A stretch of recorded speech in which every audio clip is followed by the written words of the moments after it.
Bismillahirrahmanirrahim. Assalamualaikum warahmatullahi wabarakatuh.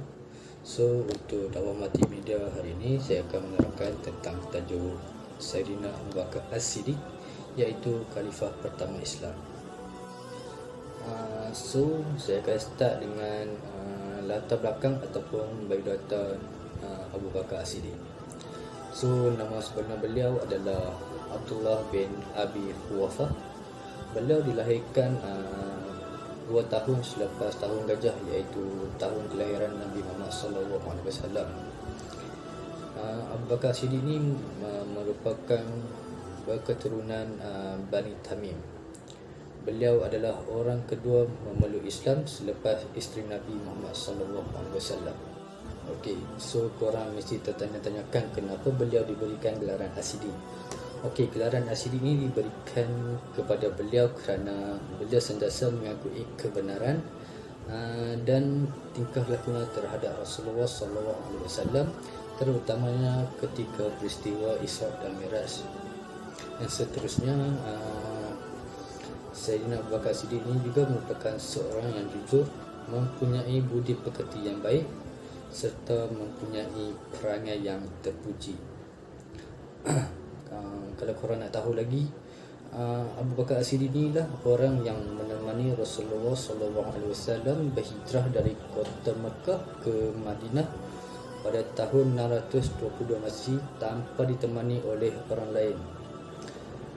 Okey, yang seterusnya, apabila Rasulullah SAW wafat, orang Ansar dan orang Muhajirin berkumpul di Saqifah Bani Sa'idah untuk melantik pemimpin mereka yang baru sebagai khalifah, kerana time tu Rasulullah SAW tidak meninggalkan sebarang wasiat untuk calon pengganti baginya.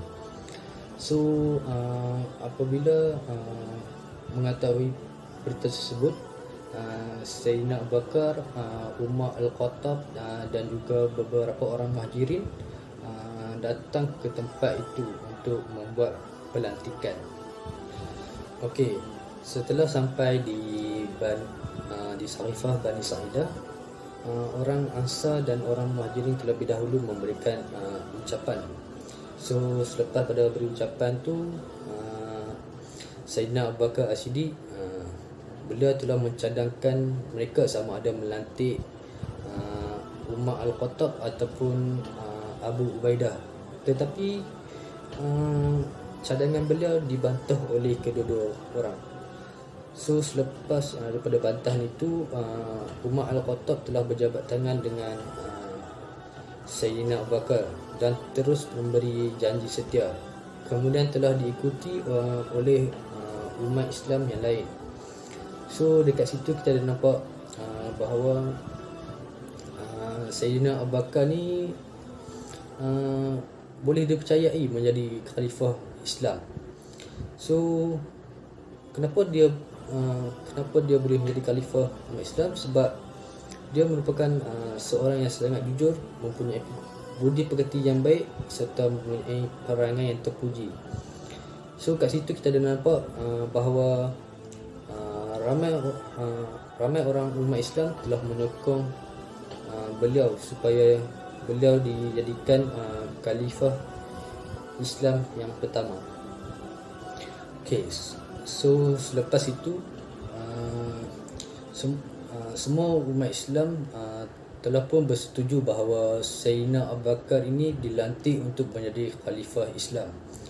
So, begitulah ceritanya macam mana pelantikan khalifah Abu Bakar ini menjadi khalifah Islam yang pertama.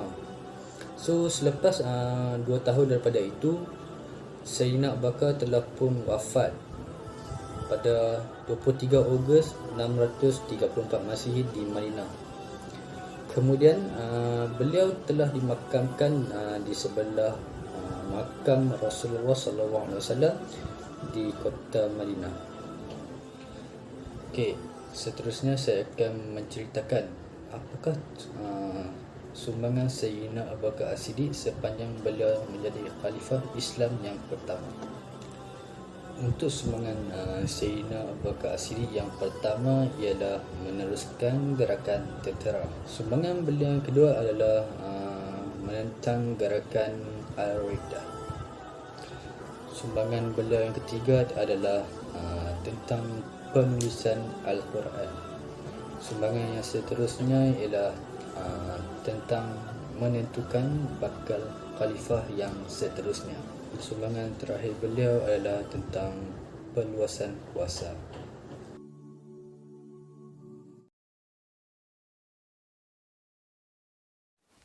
Assalamualaikum warahmatullahi wabarakatuh. Nama saya Muhammad Arif Aiman bin Muhammad Narizul. Saya dari kelas DUB 5A dan nombor metrik saya 15 DUB 18F 2021. Dan untuk video dakwah multimedia kali ini, saya nak kongsikan satu topik yang saya sendiri rasa macam agak menarik untuk dikongsikan dalam video ni, iaitu mengenai PewDiePie, iaitu YouTuber yang memiliki subscriber terbanyak di dunia. Okey, mesti macam anda tertanya, siapa sebenarnya PewDiePie ni dan betul ke dia punya channel YouTube tu ada subscriber yang paling banyak dekat dunia? Okey, first kali nama sebenar PewDiePie ni adalah Felix Arvid Ulf Kjellberg. Sebutan dia Kjellberg, bukan Kjellberg. Dan akaun YouTube dia, YouTube channel tu ada 110 juta subscriber. Dia dilahirkan di Gothenburg, Sweden pada tarikh 24 Oktober 1989. Dan sekarang ni dia still bergiat aktif dalam dia punya channel untuk buat video. Pada tahun 2010 dia create dia punya YouTube channel dengan nama PewDiePie. Dan video dia pada masa tu mostly content dia adalah about bermain PC games, iaitu game-game komputer mostly nya lah. Antara jenis-jenis game yang dia pernah main dekat dia punya YouTube channel tu adalah mostly game jenis aksi dan juga jenis seram. Macam contoh dia Call of Duty. Lepas tu game seram pula Amnesia, The Walking Dead, Silent Hill, iaitu game-game yang pada masa tu yang quite famous untuk orang main dan untuk orang beli dekat computer games. Selepas 2 tahun dia memulakan dia punya YouTube channel tu, dia telah capai 100,000 subscriber. Dan juga pada tahun yang sama dia juga telah capai 1 juta subscriber. Iaitu saya rasa dalam beberapa bulan je selepas dia dapat 100,000 subscriber. Dan bagi saya itu satu pencapaian yang agak mengejutkan. Dan pada tahun 2013 pula dia telah berjaya mencapai 10 juta subscriber. Dan pada masa itu juga dia telah berjaya memintas lah kiranya channel YouTube yang pada masa itu agak terkenal. Dan sebab itu juga dia dapat pengiktirafan daripada Guinness Book World of Record sebagai the most subscribed YouTuber. Dan akhirnya pada tahun 2019 dia adalah satu-satunya YouTuber yang berjaya mencapai 100 juta subscriber. Dan bagi saya ini adalah satu pencapaian yang agak mengagumkan. Dan ini adalah video klip di mana dia tunjuk dia punya 100 juta subscriber award yang dia dapat daripada YouTube sendiri di dalam video dia untuk ditunjukkan kepada peminat-peminat dia. PewDiePie, congratulations on passing 100 million subscribers. I know a lot of people wanted a custom reward, but I don't care. This is awesome. And of course, thank you, YouTube. Where would I be without you? Dan sebagai penutup untuk video dakwah multimedia ni, apa yang saya sendiri dapat belajar daripada PewDiePie adalah jangan mudah putus asa, do what you love, kan. Kalau kita minat pada suatu perkara tu, kita kena teruskan. Dan insyaAllah atas izin Allah, Allah akan memudahkan segala urusan kita untuk kita berjaya. Dan itu saja daripada saya. Sekian, terima kasih. Assalamualaikum warahmatullahi wabarakatuh. Assalamualaikum warahmatullahi wabarakatuh. Nama saya Muhammad Ilya bin Nisbah daripada kelas DUB 5A, nombor kad matriks 15 DUB 18F 2001. Hari ini saya nak bincangkan sebuah topik yang istimewa yang saya akan kongsikan kepada anda semua. Okey, topik pada hari ini adalah kelebihan mengamalkan sunnah Nabi SAW dalam kehidupan seharian. Okey, seperti yang kita tahu, terutama sekali umat Islam amat mengetahui bahawa baginda Rasulullah SAW selalu mengamalkan sunnah dalam kehidupannya. Okey, contoh sunnah yang dilakukan oleh baginda Rasulullah SAW adalah: pertama, makan dengan tangan kanan. Yang kedua, tidur secara mengiring ke arah kanan. Dan yang ketiga adalah penggunaan siwak. Daripada contoh yang saya sebutkan tadi, ada manfaatnya. Okey, yang pertama mengenai makan dengan tangan kanan. Okey, Nabi Muhammad SAW menggalakkan kita supaya makan dengan tangan kanan. Ulama Umar bin Abi Salamah pernah meriwayatkan, dan para saintis telah membuat kajian bahawa di ujung jari kita ini terdapat berjuta saraf yang akan menghantar maklumat penting kepada perut kita, apa yang kita akan bakal makan. Termasuklah seperti suhu makanan, jumlah makanan dan sebagainya. Selain itu juga, ia dapat membantu melepaskan jus-jus penghadaman dan enzim ke dalam perut. Okay. Seterusnya, tidur secara mengiring ke arah kanan. Nabi Muhammad SAW menggalakkan kita supaya tidur mengiring ke arah kanan.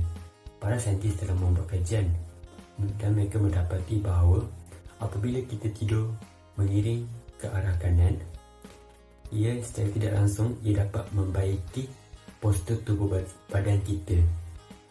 Dia dapat mengelakkan kita daripada mengalami sakit leher dan belakang, serta ia dapat merendahkan reflux acid.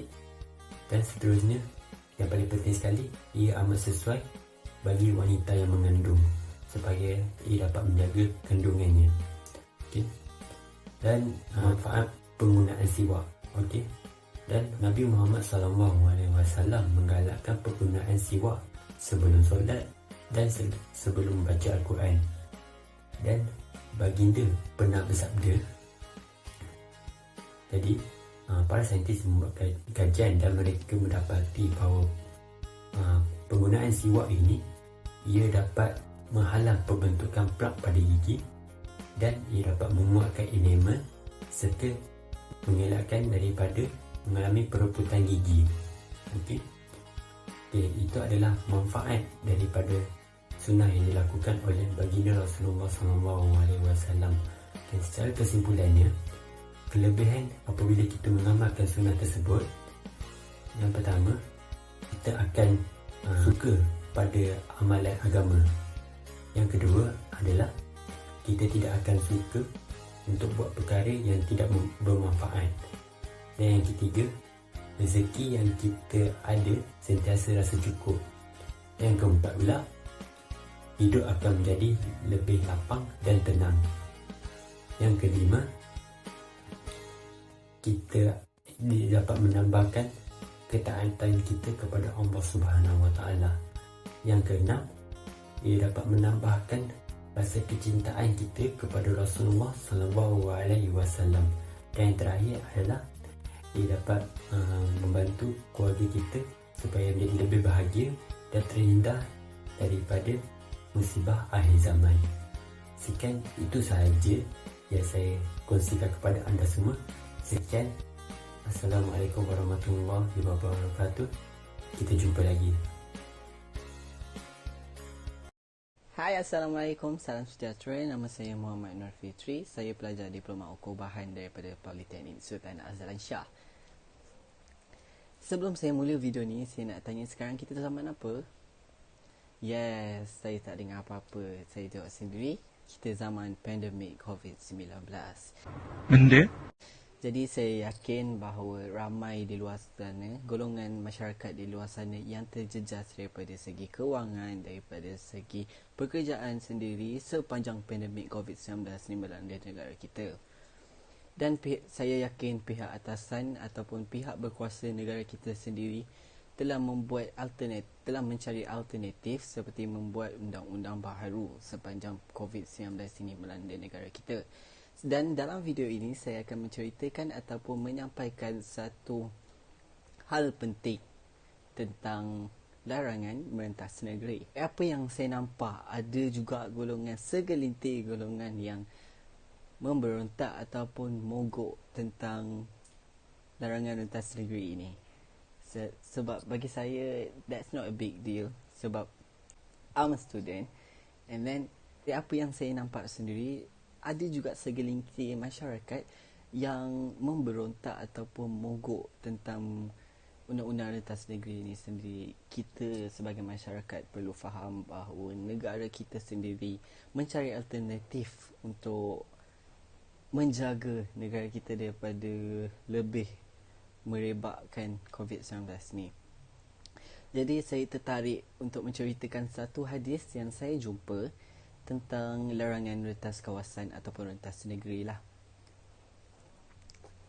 Hadis yang diriwayatkan oleh Sa'id ibnu Abi Waqqas radhiyallahu, beliau berkata bahawa Rasulullah SAW bersabda, apabila kamu mendengar bahawa taun menimpa sesuatu tempat, maka janganlah kamu masuk ke dalam kawasan tersebut.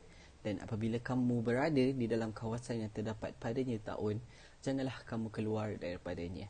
Riwayat Al-Bukhari 5728. Dari sini kita dapat lihat sendiri bahawa Rasulullah SAW kita sendiri menyekat umat-umatnya pada zaman dahulu untuk bergerak bebas seperti biasa demi menjaga kesihatan umat-umatnya daripada berjangkit penyakit taun pada zaman dahulu. Back to our story, back to our lives and situation right now. COVID-19 dan taun adalah penyakit yang menyebar dengan laju.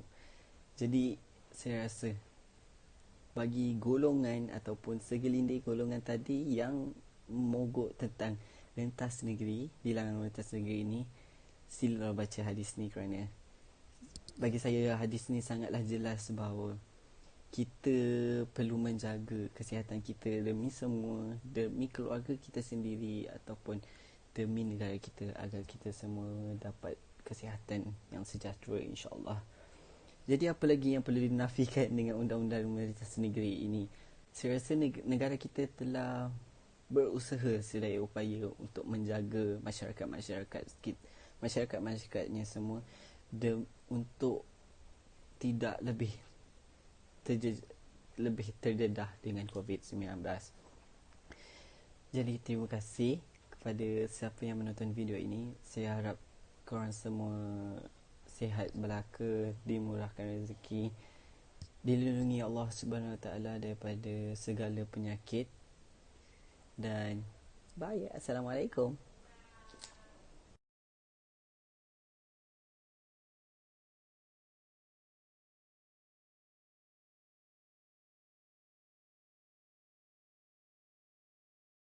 Assalamualaikum, saya Mohseni bin Ishimuddin, bernombor menteri 16 DUB 18F 2003. Saya akan membincangkan tentang pasal siapakah Muhammad Ali. Muhammad Ali, nama sebenarnya adalah Cassius Marcellus Clay Jr. Dia dilahirkan pada 17 hari bulan Januari 1942. Siapakah Muhammad Ali ni? Muhammad Ali ni adalah professional boxing dan dia adalah merupakan social activist juga selepas dia tamat daripada professional boxing. Okey, Muhammad Ali ni dia terkenal dengan dia punya orang banyak respect dia dalam gelanggang dengan luar kat gelanggang dan zaman dia dulu lah. So apa yang hebatnya dia dalam gelanggang ni, dia dah mempertahankan saya rasa 19 kejuaraan dia dalam dunia boxing dia ni. So apa yang menarik ni dekat belah luar ni, dia ni juga fighter kat luar. Maksud fighter kat luar ni, dia memperjuangkan iaitu dia punya bangsa dia ataupun kaum dia. So apa yang saya nak cerita kat sini, kalau korang pernah dengar cerita ni lah, walaupun dia dah banyak menang Olimpik, ingat Olimpik untuk United States, tapi dia still dilayan di restoran masa tu. Dia kat restoran dia still tak dilayan macam orang-orang kulit putih. Dari start dari situ dia nak memperjuangkan orang-orang orang black lah, orang kata orang kulit hitam lah sebenarnya masa dekat United States. Masa dulu memang kecoh lah pasal racist antara kulit putih dengan kulit hitam. So itu lah start point dia nak bangkitkan, dia nak lawan, dia nak mempertahankan orang kulit hitam ni. So lepas daripada habis boxing, dia join dia ada menerima pengajaran daripada Nation of Islam di United States. Pada masa tu tak silap saya lah, dia join Islam selepas dia menjuarai heavyweight pada tahun 1960. So dia masuk Islam pada tahun 1961 lah. So apa yang menarik dia lagi pasal Muhammad Ali ni, kita cerita pasal karakter dia. Karakter dia berdasarkan saya tengok search kat YouTube, saya tengok kat movie. So orang boleh kata yang dia ni mulut besar, mulut kurang ajar. Lepas tu dia dia seorang yang disiplin lah. Lepas tu dia seorang yang kelakar. Okay, nampak macam tadi kita tengok mulut besar tu kan. Mulut besar tu, dalam mulut besar dia tu pun, dia tu banyak bagi motivasi kat kita lah sebenarnya. Dia banyak bagi motivasi, inspirasi untuk orang lain. Dalam mulut besar dia tu, dia akan tunaikan, dia akan lawan, dia akan janjikan, kotakan janji dia. So dalam dia cakap besar tu, dia tak cakap kosong lah. So itu yang saya respect pasal dia. So next, kita akan cerita pasal disiplin dia. Disiplin dia memang best, memang bagus lah dia punya disiplin. So salah satu contoh yang saya nak ambil, ada orang kata, ataupun saya rasa pernah tengok movie dia ni, yang dia jogging, dia tak ada kereta tau. So dia setiap kali dia nak pergi training dekat daripada satu tempat tu, daripada rumah dia nak pergi tempat training, dia akan jogging setiap hari. Itu saya nampak tu disiplin namanya. Okay, next, disiplin yang paling saya suka, dia akan buat sampai jadi. So apa yang saya boleh katakan dekat sini, yang Muhammad Ali ni boleh dijadikan sebagai contoh dekat semua orang. Kalau ikutkan, saya rasa saya tengok banyak interview player football yang sekarang, player NBA, player rugby, semua yang terkenal kat negara ni, semua respect dekat Muhammad Ali ni. Sebab dia ni orang yang paling dia ni fighter lah, fighter luar dengan dalam ring dia. Sekian, terima kasih. Saya Amul.